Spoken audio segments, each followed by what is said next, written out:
the property managers that we had hired at the time didn't own real estate. They didn't own investment properties. So for us, I'm like, would you really want somebody managing your investment that wasn't an investor themselves? We hired somebody. We found out quickly what we didn't like about property managers. And we kind of had a short list of things that they were doing that we didn't like, or they weren't doing that we wanted them to be doing. It was just a small scale. We were both still full-time teachers. We built this small little property management company. We had 20, 30, 40, then we had 50, then we had 100, then we had 200. So at that point, when we got to like that 150 mark, that's when things started breaking and we had to kind of rebuild. When you're interviewing somebody, one of the questions should be, do you use trust accounting? Do you have a escrow account for your rent? Do you have an escrow account for your security deposit? And that's a way that you can kind of fail-safe them stealing from you, because you can see every month. That was a huge epiphany for me when I was dealing with property management. It was that sometimes it would be a $2,000 bill, maybe for like a turnover, like a small turnover, and the property manager would be like, "Oh, it's going to be like $5,000." Like, we're just touching up walls. Right. What are you doing? Are you redoing the bathroom? Who would you recommend to do, like, reach out to a property manager? Like, if you're getting your first property, you recommending that investor to do it on their own, to reach out to a property manager? Hey, investors, welcome to the channel where we discuss real estate investing and building wealth. I brought an interview with Ryan Greenberg to discuss property management, how you can find a good property manager in Baltimore. So we're going to discuss a bunch of different key things about property management, questions you need to be asking, some red flags that might pop up when you're dealing with property managers to say, hey, this is probably a bad property manager, and just go into the ebbs and flows of if you're building a rental portfolio in Baltimore and the surrounds. So welcome. Thanks, man. Thanks for having me. We just talked for an hour on my podcast, so I appreciate you putting me on yours. Hopefully I have some more stuff to share. Sure. Can you give me a little background to start out with how you got into property management? Would probably be a good base. Yeah, absolutely. So I think like you, we hired a property manager. We were self-managing a few units when we first started buying houses. I say we have a business partner. We were both teachers, full-time teachers. We had a few units. We were self-managing. I was getting the phone calls. I was fixing as much as I could myself with YouTube videos, literally at the property, watching a YouTube video with like a screwdriver or whatever it is. Yeah. Like many people, I think. And we finally got to a point where we're like, okay, let's hire somebody to take on this burden of the phone calls, of this, of that. We hired somebody. We found out quickly what we didn't like about property managers. And we kind of had a short list of things that they were doing that we didn't like, or they weren't doing that we wanted them to be doing. And from there, we were like, how can we do this in a sense, but do it in a scaled way? And at the time, we weren't thinking scaled like we are now. We were just like, can we get a couple of clients that were also doing it? At the time, I had somebody that reached out to me. I guess they saw me on Facebook buying properties. They're from New York. They're like, hey, I want to buy a couple properties. And I was there. We were their real estate agent. And then they were like, hey, can you handle the day-to-day? And then we started like, oh, well, we can manage it for them. And we took all the bad parts of the property managers that we hired and basically built small systems, I'll say it first, because they all failed at one point. Yeah. When we got to a certain number of units, all the systems broke and we had to rebuild them, which I'm sure that it's happened to many people if you're listening to this. The big things for us was like communication with tenants, with owners. Like, we don't want to know exactly what's going on with our properties. So the people that are trusting us to manage some of their biggest assets they own, they want to hear from us. They want to hear what's going on. They want reports. They want this, that, the other thing. So that was it. It was just a small scale. We were both still full-time teachers. We built this small little property management company. We had 20, 30, 40, then we had 50, then we had 100, then we had 200. So at that point, when we got to like that 150 mark, that's when things started breaking and we had to kind of rebuild. But a short answer is we hired somebody, didn't like them, built our own company around it. Makes sense. And did you have more than one property manager that you hired in that span? No, because after the first experience, and I don't even want to say it was like that crazy bad, but the control was the big thing for me, that I felt out of control when at the time, man, like I was a teacher, like I was making $40,000 or less a year. Yeah. And I had all these properties that if something went wrong, they would sink me. Like they would just instantly sink me. And I liked feeling in control, whether it was that toilet that broke that they were going to lend the plumber and it was going to cost me $550, or I had the opportunity to make a few phone calls at least, go on the Maryland Investor Network or whatever, try to find that person that maybe would have charged me $150 for the same work. Yeah. So I think the control was more of it for us, that I just knew right away after hiring that, giving away that control, that I just wanted that control back. I like that. So, and let me get this straight. The properties that you started investing were in Baltimore County, Baltimore City? Baltimore County, Baltimore City. The first 5 properties we had we had a duplex. Our first property was in like Highlandtown, single family house. The second one was a duplex in the county in Dundalk. The third one was a duplex in the city. And then the fourth and fifth one were both, one was county, one was city. So we were split. Okay. Back then, it was really easy because I felt like you couldn't really miss. You bought a property, it cash flowed.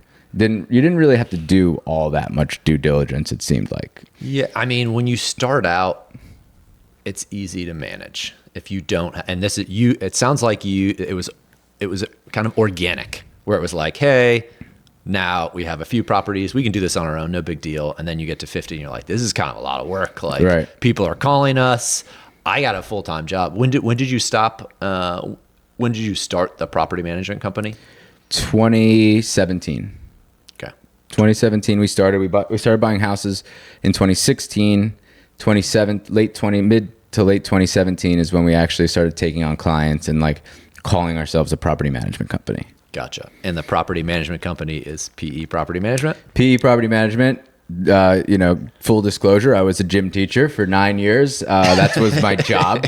And the story goes, we were sitting in my little townhouse that I was house hacking. That's how I started. I started house hacking, bought a house, rented out the rooms. For those of you that don't know what that is, that's a great way to get started because you could buy with a primary loan and rent out your rooms. You're basically living for free. We were sitting there one day, both of us were teachers, and we were like, we got to make an LLC to buy these houses. So we were both gym teachers. We met in college to become gym teachers, and we were like, wouldn't it be funny if we owned we just said, wouldn't it be fun if we owned $1 million worth of real estate? And we called it PE Properties. And like when we retired from our teaching jobs in 30 years, when we retire from our jobs, we're like, we have $1 million in properties. And now like fast forward, we probably have like 12 million, $13 million in real estate, and like everything's way different now. But like PE Properties came from us wanting to just talk to our other fellow teachers and people like, yeah, we started a little company. It's called PE Properties because we were both phys ed teachers. And now it's like a brand, like a local brand, which is funny. I love that. And I love that you started out house hacking. I did the same. I want to get back to property management. What's the hardest things of property management, and what are the things that maybe the other property manager you are worried about control? I know you hit one of them. That's a huge one, which is price of repairs. Yeah. Which I think people definitely have to be. But what is your biggest thing? You're like, hey, if you're using PE property management, what should people really care about? That's like the most important, or working with any property manager for that case. So for one, the property managers that we had hired at the time didn't own real estate. They didn't own investment properties. So for us, I'm like, how would you really want somebody managing your investment that wasn't an investor themselves? So we are an investor-based firm, essentially. I call ourselves because we are investors first. Our own properties are in the property management company. So that's one of them. The other thing, I guess the third thing we could call it, is what you kind of said in my podcast before this, was about kind of being a little bit emotional. I don't know the word that you said, but like I wanted to know that our tenants sensitive. That's a good one. That's the word. I wanted to know. Emotional could go anyway. That our tenants were being taken care of in the best way possible. Yeah, love that. And I wanted to know that I wasn't a slumlord. And I felt like when I gave away that, and no fault to that property manager, I'm not saying that they were a slumlord if like they're listening right now, but I didn't know that they weren't a slumlord. Yeah. Like, because I didn't have that control. I didn't really see how they were talking to tenants. I didn't see how they were screening tenants. So I just didn't know. And for me, I wanted to know that our service, there's mistakes that are made, and pipes freeze, basements flood, all that stuff happens. The last 2 Christmases, I've dealt with major floods in homes, and I've spent, at the expense of family gatherings, I have spent time speaking to the serve pros, these people trying to get somebody out there to dry these properties up. And like, I can't confidently say that if I had that outsourced to somebody else, and these weren't even my properties. The last 2 Christmases, we've had major flooding issues. None of them were my properties, but I was the one myself on the phone with those people, getting people, and I had 6 or 7 people working this Christmas at one of the properties to make sure that it got taken care of. And if I had hired that to somebody else, I just don't know that if they would they have left their family's Christmas Eve dinner or their Christmas breakfast with their family, their wife, their kids? Because I did. I left. I didn't leave physically, but mentally I wasn't there. I was in the other room calling dozens of people trying to get this problem solved. So in a sense, like a sensitive control, all of those reasons, like that's what you should be looking at if you're interviewing a property manager. First question should be, how many rentals do you own? Or how many have you owned in the past? I love that. There's an analogy that people use that's similar, that it's like, would you have a wealth manager that has like $100,000 in their bank account and you're like, hey, can you manage my $3 million? Right. It's like, no, you don't, you haven't shown that you know what I need, how I need to be taken care of. So I definitely love that answer. For like red flags or like things that could go wrong in property management companies, where do you think that the most and I have some, I had a property manager that was doing decent, but then kind of fell off the track early on in my investing in Baltimore. And then she stole security deposits. And then luckily I didn't have all my properties with her, but like 2 months worth of rent before I could kind of yank the reins back, because all the tenants are sending rent to. So you have to be able to trust your property manager. They're going to do right by you. But what are like the big things that are going to go wrong if a property manager isn't super squared away? So one of the things that, and this might be getting into like a little bit of the nuts and bolts of the business, but a true property manager doing it the right way. I told you that I've, over the last 2.5 or so years, really dialed in our bookkeeping, right? Mm-hmm. And one of the big things is trust accounting. So what that means is that the rent, first of all, everybody should know that your escrow should be kept in an escrow account. And that escrow account should be audited once a month. And the report, it's like if you own a publicly traded company, those reports have to be disclosed. So my clients, if they called me, I can easily and confidently say, here's my ledger in my escrow account showing that your security deposit is there.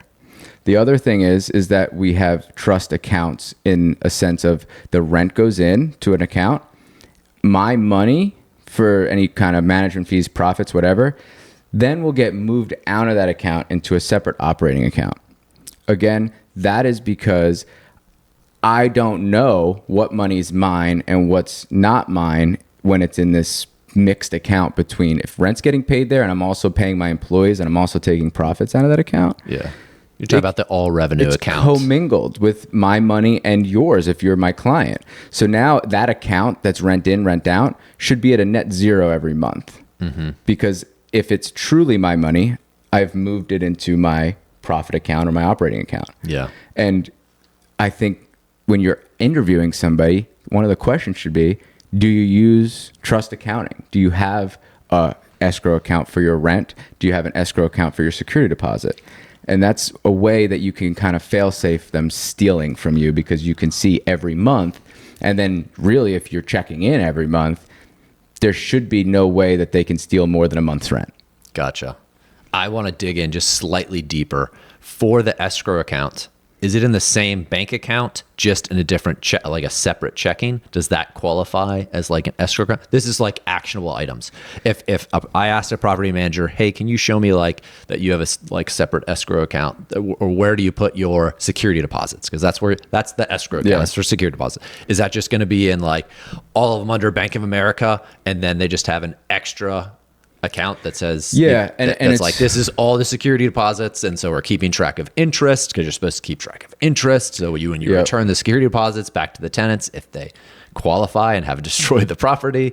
But is it just an extra, or is it completely separate and you want to see like, hey, I have Bank of America and then, I have Wells Fargo. I only keep the security deposits in Wells. So that's a great question. And we're actually in the process of actually changing this system. And it's not because one's right and one's wrong, but because the thing you just said is the interest, right?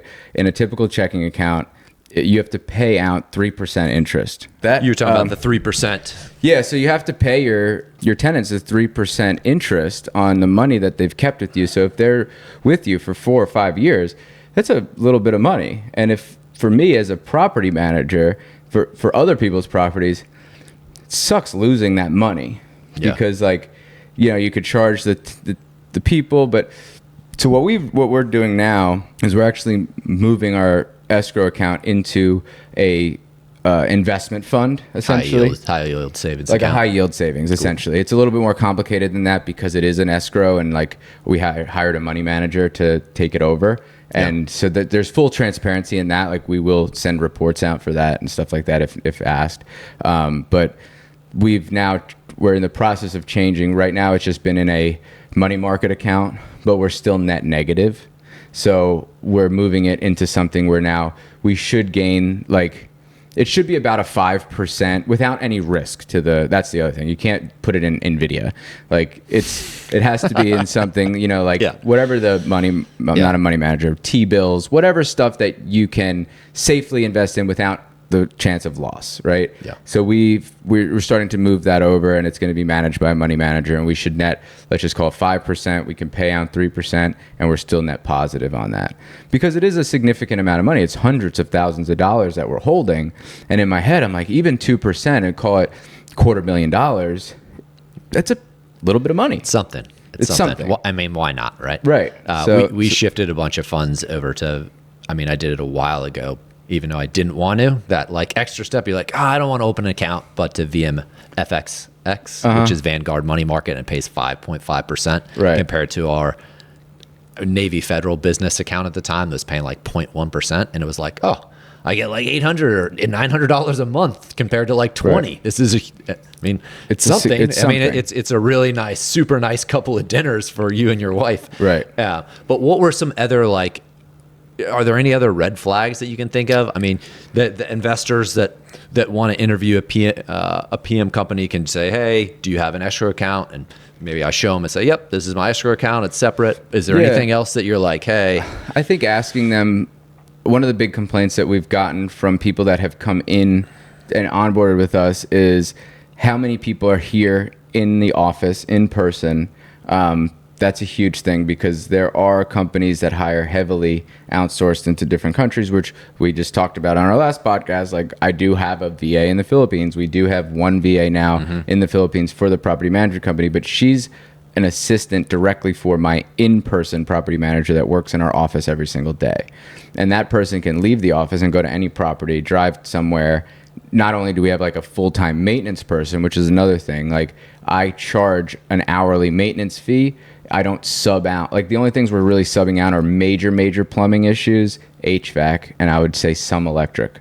But the rest of that is handled in-house by my guy that I can afford to charge people, let's just call it $55, $65 an hour. Super affordable, by the way. Without super affordable. Yeah. So like if you call a plumber, you call somebody, they're probably going to charge you a minimum of $120, $150 just to show up. Usually, 150 is probably like floor. I mean, if you get lower than that, then you're getting a really good deal, or you're going to get bad work. But one of the benefits for us owning the construction company too is that I can afford to charge somebody $75 for a maintenance call. Like if my guy's just going and it's just a stupid filter or it's a GFI or whatever, I can charge them $75, $100. And they're happy because they're not getting Len the plumber prices or whatever that have a big company pricing.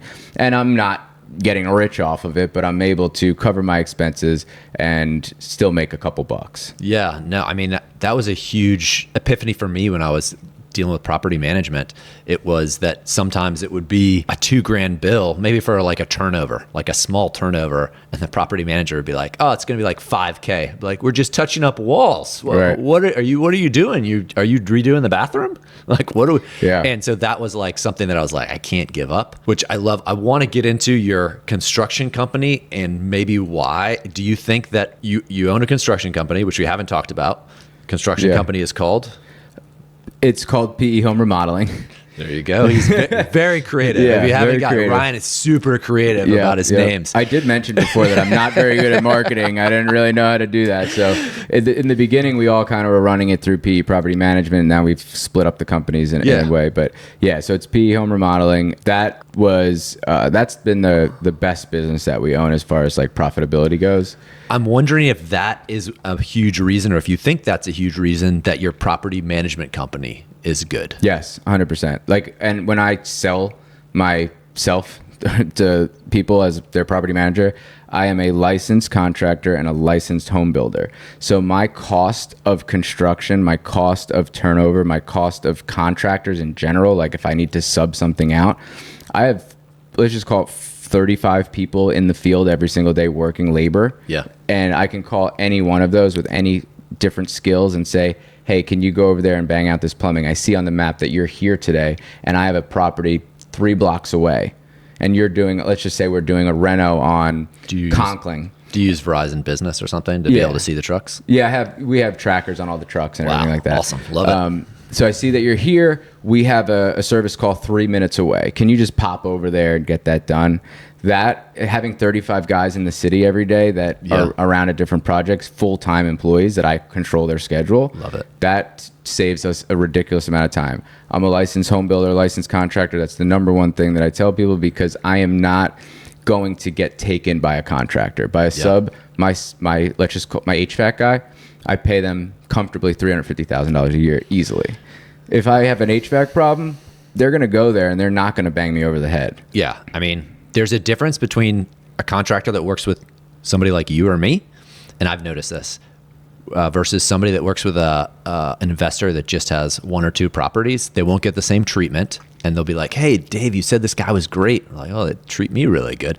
It's because you're giving them a lot of work. I mean, it's human nature. You're going to work with people that take care of you more than somebody that you don't know is a stranger. Of course. Because I'll get like, hey, the guy didn't call me back or something. I'm like, oh, I'm sorry. I'll reach out. But I mean, I guess he's busy. I don't know what to tell you. What's funny, Dave, I still have those problems because my project managers that I hire, that work for me, that I still sign the checks to those subcontractors, will call me and they're like, hey, the HVAC guy's not answering.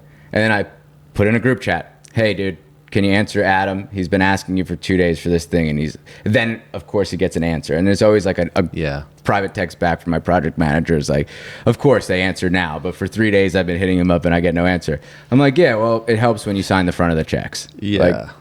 And you got to know your people. I mean, different contractors do different things as well. And we're getting in a different mode. We're getting into like contracting now, but they also have different capacities. Some guys you can overload them and then hey, I can't give them anymore. Right. Or I'm going to break them. And then they're going to be useless and they're going to be out for a couple of days because I stressed them out too much. Yep. And it's just trying to make everybody's life easy. I want to go back to the property management. So where does your company service? If an investor is like, hey, I'm really interested in having my properties have a property manager, where do you service? I try to stay, we don't cross bridges, and I try to stay within, like, I don't go to across the Bay Bridge. I don't go north. Makes sense. I'm trying to think of like what, the Key Bridge doesn't exist anymore. Well, that bridge, but I'm saying major bridges to that will cause like a backup for my full-time staff. Like I said, one of our values that we add is that we have people that in-house that are doing a lot of the repairs and a lot of the turnovers. That's what keeps our costs down. Yeah. So if I have to go to Northern VA, which a lot of people have asked me, do you go to VA? I said no, because I'm not licensed there and I don't do contracting work there. So we'd really try to stay within, I hope to be within 45 minutes of Baltimore City downtown. That's like, if what you he draw a just said circle. is, I don't want your money. Yeah. And all you Northern Virginians that have all this money that are trying to give it's it to me. just too much. I'm sorry, I don't because want it. I don't want to do a bad job. That's my biggest thing, is Love that it. I'd rather have less clients and not do a bad job than overload myself. I did say my systems failed at one point. Like, I did fail those systems. Those fail safes failed. Like, everything failed. And we scaled too fast. And then I felt in my head, the sensitivity part came in. I'm like, I'm doing a bad job right now, and I need to dial it back. We lost a big client, rightfully so. This was a while ago, but we were like, what can we do now? One of those things is dialing in the area that we're doing and making sure that we've properly fit. Like, if you called me and said I have a property in Frederick, I would say, I would love to do it, but I just a little out of my range. So I don't want to call you and say there's a problem and I can't get somebody to go fix it, because I don't know many people in Frederick. Or it might stress you and the team. Like, a guy that doesn't that lives in the city or lives in the county doesn't want to drive all the way to Frederick. And full. So Frederick, so that's the boundary. So let's talk about boundaries. Yeah, about just east of Frederick. Howard County, Charles County, you're good. We do a lot of Howard County. We do some. I do a lot of contracting work in Gaithersburg area, so I do some stuff down that way. You're touching north. You're getting close. Yeah, to we're getting close. We're getting close. I got you. But we're try. I'd really try to be within 45 minutes to an hour max of Baltimore City. And again, we're gonna interview that person, and we're gonna see if we're the right fit for them. Full disclaimer for anybody that's like trying to get into property management: the margins aren't very good. Yeah. So if you think about me managing a place at, let's just call it $2,000, and our like bottom line, if you're like a killer and you have a bunch of properties, we're probably around 8%. Okay. You think about a $2,000 rent at 8%, we're making a couple of $100, not even a couple of $100. It's like $160. Like something, literally. Probably wrong. Something like that though. It's less. It's about $200. It's less than $200 a month that we're making, and then I have to pay Appfolio like $2 every time I do a transaction. I have to pay Appfolio per property. I have to pay whatever my staff, all that stuff. So like, let's just call it each property maybe makes me $1,000 a year. Gotcha. Yeah. I mean, everybody that I've talked to that has large property management companies, it's not a huge profit driver. It's usually a necessary evil, is what 100%. It's kind of what we do. We call it our loss leader. Your loss leader. Costco, I mean, but it's got to be there, but it also helps the other businesses. It supports, it gets me leads, it gets me properties first before they try to sell somewhere else. I own a real estate brokerage, so like that, I get a lot of people that are trying to sell their portfolio or sell their houses. So I get leads from that. Costco loses like millions of dollars every year on chicken, right? They sell their chicken at a certain price. They lose millions of dollars because they have to walk through the whole store of Costco to get to that chicken. That's your Costco chicken. That's my Costco chicken. I've said this before. Okay. It's my loss leader. It's my Costco chicken. They have to walk past all of our other companies to get to that chicken. And that's what it is. I mean, it's not a fun business. No, I appreciate it. Sorry for interrupting you. Yeah. Who would you recommend to do, like, reach out to a property manager? Like, if you're getting your first property, you recommending that investor to do it on their own, to reach out to a property manager? I actually always recommend somebody to manage their first few by themselves. The reason that, and most people are like, are you trying to anti-sell me on your business? And I'm like, no, because I want you to know the value that we bring once you figure out how much it sucks, like that's how it is. And I really tell people, like, if you have no experience in property management, unless you're like, I want to be turnkey, fully passive, and I have a really high paying job that I'm super busy at. Some people that work at the NSA that we manage for or whatever, that I'm like, I just want you to know what it takes to do my job. So then when we send you the bill of 8% or whatever our turnover cost is, or whatever fees you're getting charged at that time, I want you to know why. I don't want you to think that we're just sitting here taking money from you for no reason. Like, it is a hard job, and you should know what you're hiring out. So I love that. I just want to point out a couple of things right before we wrap up. One thing is, I don't necessarily think you have to do the property management because you have so many real estate investments. So it's almost a different mentality that you bring to the game, where some people, that is what's putting food on the table. It's not don't know if that's neither here nor there, but it's kind of cool that you say, hey, I want you to, you should probably do it on your own so you know what to do, so you know what's good, what's bad, or how much effort it takes or whatever. I think that's awesome. And then I wanted to talk about any of your other businesses. You have a few that you are have equity ownership. Yes. What can other people tap into you for? Like if they want to, maybe they are managing their first rental, but they need help on the renovation. I've seen some amazing reviews from people, so kudos. Thank you. And I know they're good because they're like 2 weeks ago, Ryan and his team did an amazing job. I'm like, oh, I might need to look at Ryan for my contracting stuff. But yeah, talk to us about what else you got going on that people can reach out to you for. So one of the things that we were talking before the show, and we haven't fully announced it, so here it is, kind of thing. We're starting this conglomerate type of business where before we were marketing ourselves, we were property managers, we're real estate investors, we're contractors. I was a real estate agent. Now we own the brokerage, but we really want to be that one-stop shop. And the point of that is that I can afford to charge you a little bit less if, let's just say that you're a contracting client. You can profit on multiple things. If I can also be your listing agent on the back end of your flip, and then you also use now my contracting company, and now I own 49% of a title company. Yeah. So now you use my contracting company, my property management company, my title company, and my brokerage. Now let's just say another brokerage would charge 2.5% to list your house on the listing side.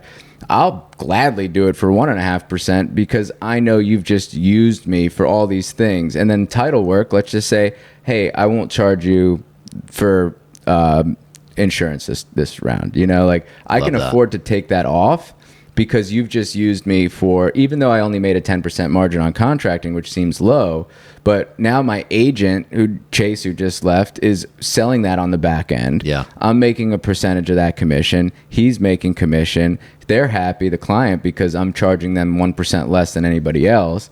Now I'm like, oh, I own the brokerage. That admin fee, I got it. $5.95. Let me take that off. You just use all of our companies.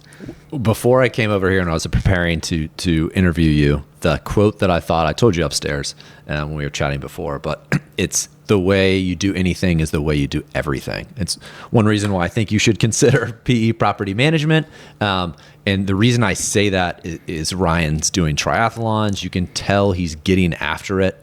I know he doesn't have any kids. It's this is the year for my health. Different season in your life. But when you see that kind of commitment, and I love that you're like emotional, you're tied in, you like feel for your clients. That's awesome. I really do like that about you.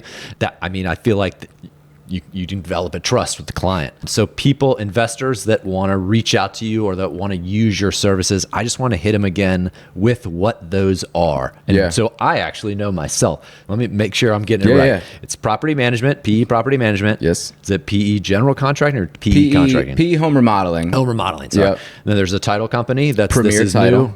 Sorry if you didn't mean to. No. It's coming out. Apology, dude. It's coming out. Premier Title. I own that company with DK Law, with Diana Khan from DK Law. We own that together. Somebody wants to reach out to list their properties. That's Lux Realty. Again, that's another partnership with Diana Khan. LUX. LUX Realty. LUX Realty. And am I missing anything? No, we got the contracting, the property management. No, I think that's it, man. He's going to be doing coaching soon. I take on a couple of people that it's funny you say that because people have asked, and I'm like, I'll do like phone calls. Like people like sometimes I'll get paid to like talk to somebody for a little bit, but right now I'm really dedicating my time to building the businesses and just being that global kind of leader that as best I can. Really love that. Yeah. And then you also have the Everyday Millionaire show. We have the podcast. Can be the podcast show. Yeah. That's a fun. That's more for fun and meeting people like you, getting to hang out and talk to people and learn. That's the biggest thing for me. I get to meet and learn from people that have done it before me, that will do it after me, whatever, that are better than me in certain things. I get to call them and say, hey, come talk on my show. That's the value I'm adding. I'm going to put you out there on the internet. You can promote your stuff, then I get to sit there and ask you questions for an hour about what I'm interested in. Yeah. And then So if people want to see that, they can go on YouTube, The Everyday Millionaire Show. We're there. Okay. We have us and Dave Ramsey have a very similar name, so it's us. You'll see a picture of me. But you can go to my website, PE Property Management. You can find a phone number that will eventually somebody will get to me. Yep, I'll throw all your stuff down in the description so you don't got to rattle it off. Perfect. And the last question, what is your favorite episode on Everyday Millionaire? If people want to check your show out and they want to go to just one, you only get one, but you got a rapid fire. Yeah. I would assume you'd say Brandon mine, Turner. but you don't want to. No. I got to say Brandon Turner. Brandon Turner. Yeah, we traveled to Maui and got to stay at Brandon Turner's apartment, his condo, and he treated us really well. We got to interview him on the show. He was a huge influence on me as a real estate investor. I listened to Bigger Pockets. Yeah. I got started with Brandon Turner.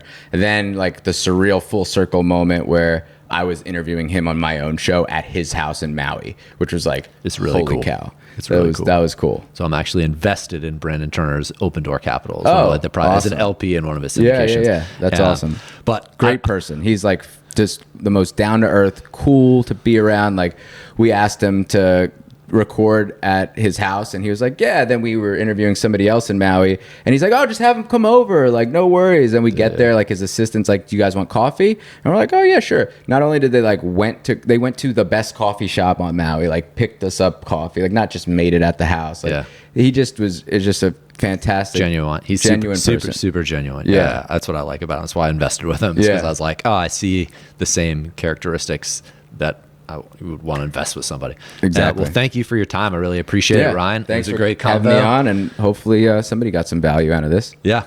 See you guys. It.